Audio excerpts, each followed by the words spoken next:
Hi teammates, this is Krista Nepper with Work Like a Girl and you are watching Work Like a Girl Wednesday. So, spoiler alert, today I don't really have any tips or lessons or facts to share with you, but I did want to share an experience that I had this week and talk to you about an article I had read by Sally, it's Krawcheck. I'm going to try to say it right. I always mess up her name for some reason, but she is the co-founder and CEO of Ellevest that teaches women how to invest money since there's a wage gap and women happen to live longer and deals with a lot of those pain points.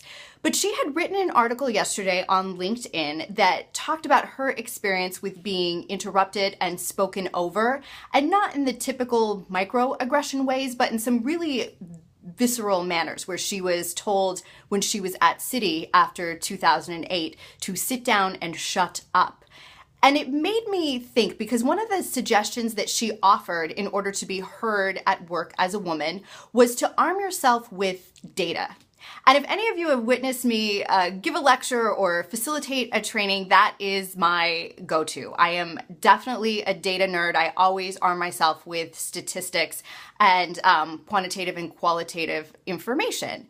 And it wasn't really at a conscious level, but I think subconsciously I knew that me saying that I had studied and knew this to be true was not going to be enough. I really needed to back it up with a McKinsey & Company study or a Harvard-Cornell joint study or whatever it happened to be.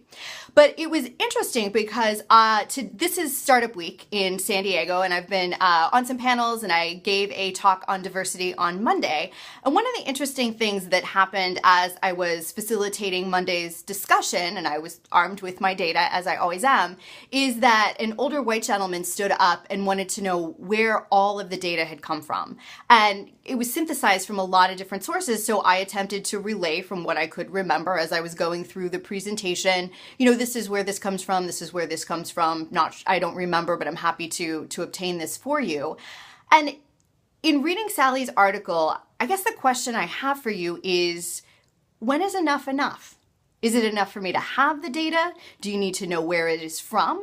Would you have the same type of experience with regard to questioning and having to show, having to prove, having to perform if you were a man? And I wanted to know what your experiences in this realm had been. And if it were, the other interesting question, which comes from a different meeting I had in the week, was if it were my own research as a female, would that provide more weight or less weight?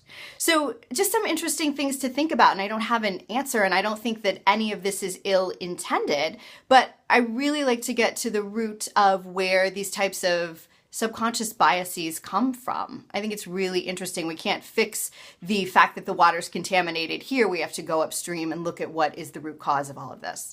So I'd love for you to share your comments below. Let me know your stories. You can also, if they're confidential and you want to keep the interaction that you've had maybe in a workspace private, you can go to the Work Like a Girl Facebook page and message me there.